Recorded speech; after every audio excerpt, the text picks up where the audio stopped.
Metroid Prime is not only considered one of the best first-person shooters, it is widely considered to be among the best games of all time spanning any category. But why? Most acclaimed first-person shooters are hailed for their mechanics. Their movement, aiming, and the overall technical skill required to play at a high level earns the game respect. Metroid Prime's, though, isn't particularly noteworthy. The game's combat doesn't take particularly high skill. It's not flashy, and I wouldn't say it's entertaining to watch a seasoned player take out space pirates and Chozo ghosts. It doesn't have the clutch snipes and grenade throws of Halo, and it doesn't have the breakneck speed and insanity of Doom Eternal's arena fights. Metroid Prime also isn't the most replayable game. Yes, you can run through it a couple of times in a row and have fun, but I believe it loses some of its allure the second time through, as you've already solved the game's puzzles and uncovered the story's mystery. If you didn't find all of the extras your first time through, yes, another playthrough is certainly recommended to properly flesh the game out. But beyond that, I think you're going to need to take a break first. So what exactly is it about this game? How did it manage to get a perfect 10 from IGN? It's because it goes all in on one thing: the experience. Metroid Prime's developer Retro Studios knows what makes a good single-player game. It doesn't need breakneck speed, challenging mechanics, or insane graphics, although these remastered graphics are great. What it does need is to be immersive. It needs to be fun, it needs to reward the player, and it needs to entice the player to keep coming back until it's beaten. Metroid Prime does all of these to a level seldom seen. To be immersive, a game must make the player care about the world. It needs to be engrossing. It needs to have a great vibe. For Metroid Prime, this is accomplished on a few levels. First, there's the atmosphere. The intense feeling of isolation that begins in the game's intro ramps up even further after you land on Talon 4. It's just you, Samus Aran, on a strange and hostile planet you know nothing about. There isn't someone on your radio telling you your objectives. There aren't other characters telling you what must be done. There isn't a single soul to talk to at any time. The story and lore are pieced together yourself by slowly scanning the environment for clues, which many times come out of order. It's up to you to make it all make sense. This has two effects. One is that it makes you feel like a detective. What happened to the Chozo? What are the space pirates up to? What is this phase-on that keeps coming up?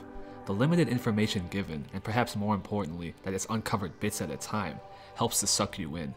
You'll quickly become engrossed, and if you're like me, you'll just have to figure it all out. By making the player work a little bit to understand what's going on, it helps enable the immersion.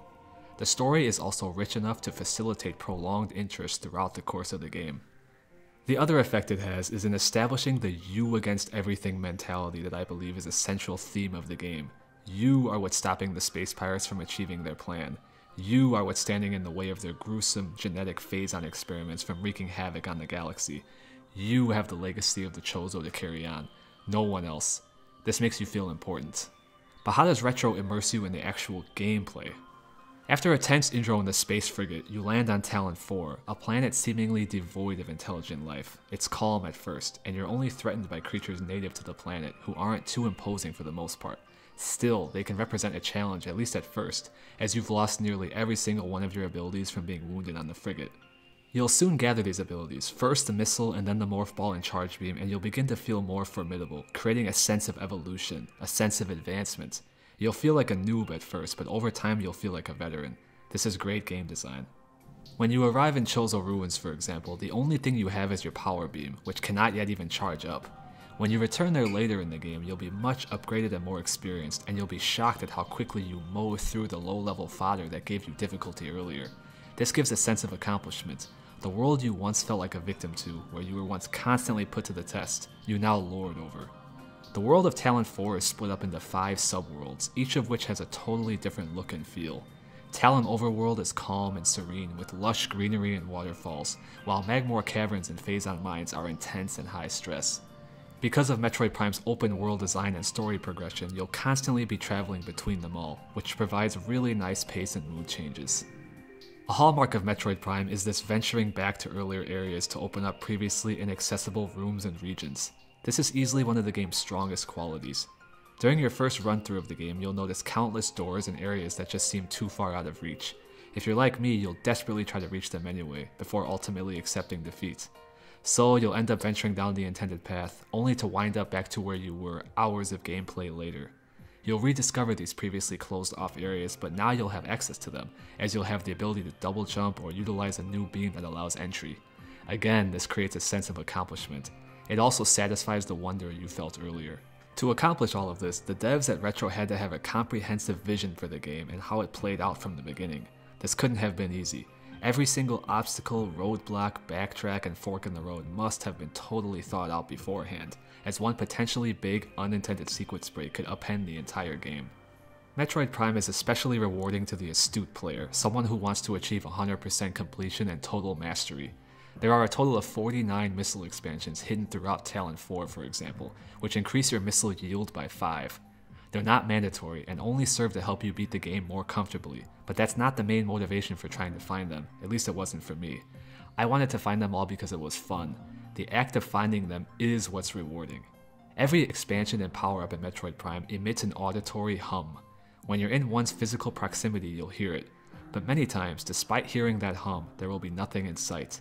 When that happens, it's time to equip your scan visor and check your surroundings. Is there a cordite wall that a super missile can destroy? How about some Bendesium rubble for the power bomb? Is there a hidden power source that can be revealed with your thermal visor? Other times, the power-up is completely in sight but too far out of reach. In that case, is there a half-pipe around? Maybe some hidden platforms made visible through your X-ray visor? Each is its own puzzle to solve, and every single one is a blast. Backtracking is also done to find these expansions and power-ups. An easy example is in Phendrana Drifts. You'll probably notice a few missile expansions buried within ice on your first run-through. You'll try what you can to access them, but not be able to, causing you to question if you're doing something wrong or if you simply have to wait to get them later. Much later in the game, you'll get the Plasma Beam, and you may realize this is probably what will melt through the ice you couldn't get through earlier. I know I keep saying this, but once again, this creates a great sense of accomplishment. Not only did you remember about them being frozen and inaccessible, you also made the connection that the Plasma Beam is the solution. Besides finding these expansions and power-ups, many areas feature a puzzle that you need to solve simply to advance to the next room. Metroid Prime is a game for thinkers. It isn't a turn off your brain type of game. Its puzzles can be tricky, and many will take some time to figure out, but they're all impeccably designed and I never once found them to be tedious or annoying. The most memorable, and perhaps hardest, is the room in Phazon Mines with differently colored spider ball tracks that reach up to different floors. It takes you a bit to wrap your head around what you must do, and it takes some time to pull off. But it's rewarding when you finally get that yellow track to line up properly and take it all the way to the top. Not only are you awarded with the grapple beam, but the game actually makes you feel smart. Yes, I know this isn't equivalent to some Grandmaster type chess study, but still, you'll feel accomplished. The game's pace also plays a big role in the overall experience. It's phenomenal. The beginning is a bit slow, especially in Chozo Ruins when you're learning the game and reacquiring all of your power-ups. But once you defeat Flagra and enter Magmoor Caverns, you'll be flat out addicted. Instead of staying in Magmoor Caverns for a long time like you did in Chozo Ruins, you'll quickly enter another new world, Phendrana Drifts. This quick departure is done to create intrigue. Why am I leaving this area so soon? Is this really the right way? When will I return? Will I stay in Phendrana Drifts for a while? What's next? It constantly keeps you anticipating what will follow. Another example is your first return to Talon Overworld to get the space jump boots. On my first playthrough, I had almost forgotten about Talon Overworld. You're in Chozo Ruins for so long that you almost forget that this area was where you were at the beginning. Returning to your ship for the first time makes you feel proud of how far you've come. You feel like you've come full circle. Let me give one last example. I know I'm taking a lot of time here, but it really needs to be celebrated. My absolute favorite moment of this, and perhaps my favorite part of the entire game, occurs in Magmoor Caverns when you backtrack to get the Plasma Beam. You enter a room you've been in several times now, but unlike earlier, you now have the grapple beam, enabling you to reach a platform previously out of reach. You begin climbing, using your boost ball to raise more platforms to reach even greater heights.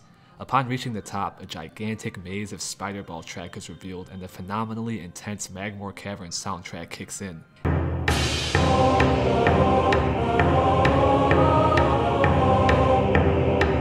It's one of the game's most hype moments, and you'll feel amazed that all this has been here the whole time.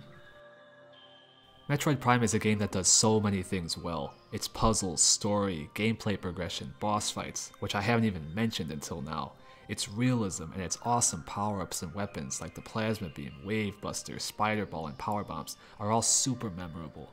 But all of these feed into a larger motif, the overall experience you get when you pick up the controller and dive into the world of Talon 4. Usually games like Metroid Prime aren't my type of game.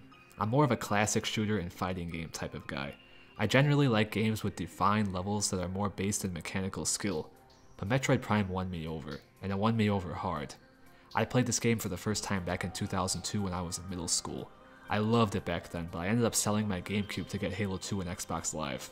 When this remaster came out, I knew I had to replay it, and I'm so glad I did. It was just as fun as it was back then. I was able to get lost in the game all over again, just like I did when I was 11. I was amazed at how it came back to me while I was playing. I was remembering things I hadn't seen in 11 years. It's crazy how the brain works. But I'm sure a big reason it came back to me like it did is because of the impact this game had on me at the time. I had never played a game like it, a game so intelligently and thoughtfully crafted. The world of Talon 4 pulled me in and didn't let go. Metroid Prime has a level of greatness you're only going to see a handful of times in your entire life as a gamer. I'm grateful I got to experience it, back then and again now. If you liked this video, please subscribe. I may make another video on this game. As usual, thanks a lot for watching.